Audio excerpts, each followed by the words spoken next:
इन दिनों हेमंत सरकार जो है लगातार अपने कार्यों को अंजाम देने में जुटी है और अभी जो कार्यक्रम चल रहा है उसका नाम है आपकी योजना, आपकी सरकार और आपके द्वार।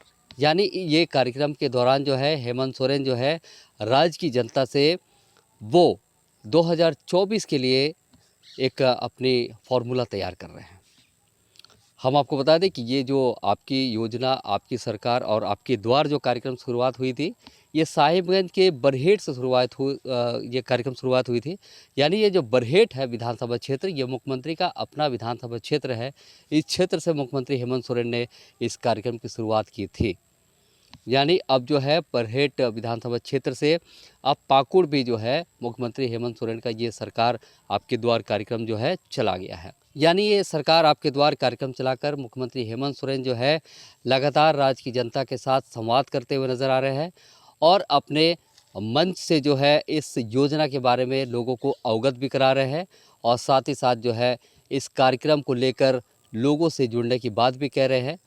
आइए सुनाते हैं कि मुख्यमंत्री हेमंत सोरेन जो है इस कार्यक्रम के तहत जो है वो क्या कहते हुए दिखाई पड़ रहे हैं। पूर्वक कार्यक्रम को पूरा किया है, इसी आशा उम्मीद के साथ कि ये तीसरा चरण भी एक इस राज्य के लिए मील का पत्थर साबित होगा और आप सबके सहयोग से, कर्मचारियों के सहयोग से ये तीसरा चरण को भी हम लोग सफलतापूर्वक पूरा करेंगे। कभी आप लोगों ने सोचा था सपने में कि पदाधिकारी आपके गांव में जाएगा, आपके पंचायत में जाएगा? कोई नहीं सोचता था, लेकिन आज उस सोच में बदलाव है और उसी का नतीजा है कि आज पदाधिकारी आपके दरवाजे पर है। हमने पहले भी कहा था, सरकार ये अंधी बहरी गूंगी सरकार नहीं है।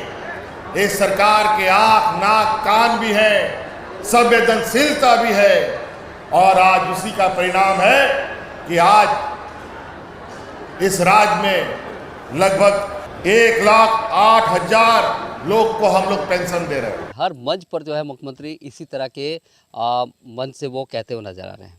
हालांकि हम आपको बता दें कि मुख्यमंत्री हेमंत सोरेन के जो सरकार जो आपके द्वार जो कार्यक्रम चलाया जा रहा है, इस कार्यक्रम को लेकर जो है जनता का अपार समर्थन भी मिलता हुआ नज़र आ रहा है। लेकिन भाजपा जो है राज्य सरकार पर हमलावर हो चुकी है। भाजपा के प्रदेश अध्यक्ष बाबूलाल मरांडी ने हमला बोला है शिबू सोरेन परिवार पर। यानी उन्होंने कहा है कि मजदूरी खाकर जी लेना, लेकिन शिबू सोरेन जैसा नहीं बनना। यानी एक बहुत बड़ा आरोप है और कई सवाल भी खड़े किए हैं। हालांकि उन्होंने ईडी के समन पर, यानी मुख्यमंत्री हेमंत सोरेन को जो ईडी का समन दिया गया उस पर उन्होंने कहा है कि ईडी से आखिर मुख्यमंत्री भाग क्यों रहे हैं, जबकि मुख्यमंत्री ने कुछ अगर गलत नहीं किया है तो ईडी से वो लगातार क्यों भाग रहे हैं, ईडी का सामना क्यों नहीं करते। देखिए, पहली बात तो मैं ये कहूँगा, हम तो छोड़ दीजिए, हम अपने खानदान में आने वाली पीढ़ियों को भी मैं यही कहूँगा कि कम से कम शिबू सोरेन के परिवार मत बनना।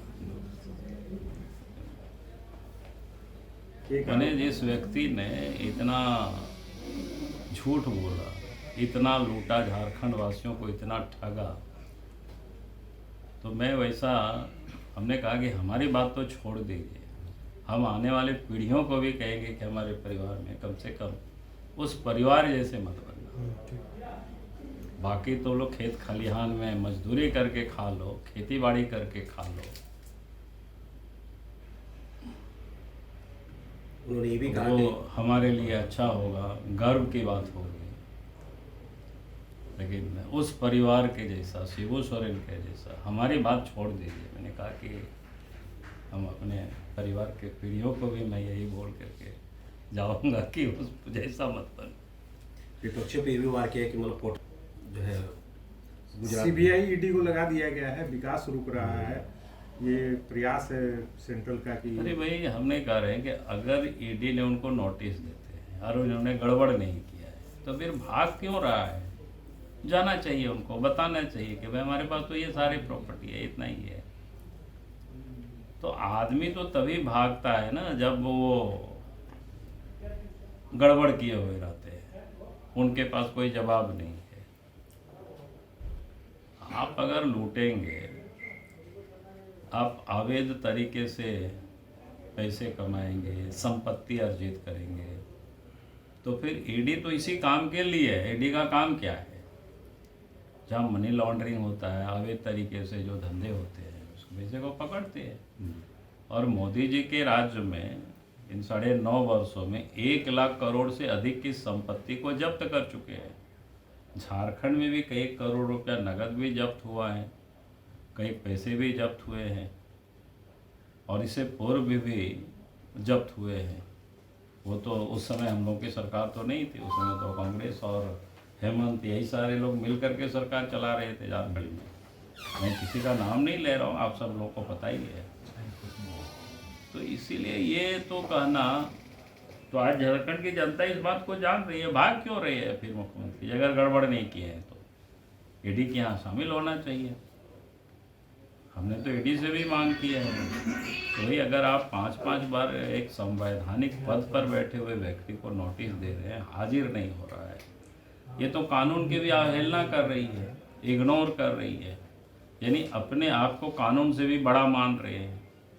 अगर जो व्यक्ति सर्वोच्च पद पर बैठे हो और कानून को वो ठेंगा दिखावे, फिर हमने कहा कि भाई विधि सम्मत उसके लिए जो कार्रवाई होनी चाहिए, कार्रवाई करनी चाहिए, ईडी को संकोच नहीं करनी चाहिए।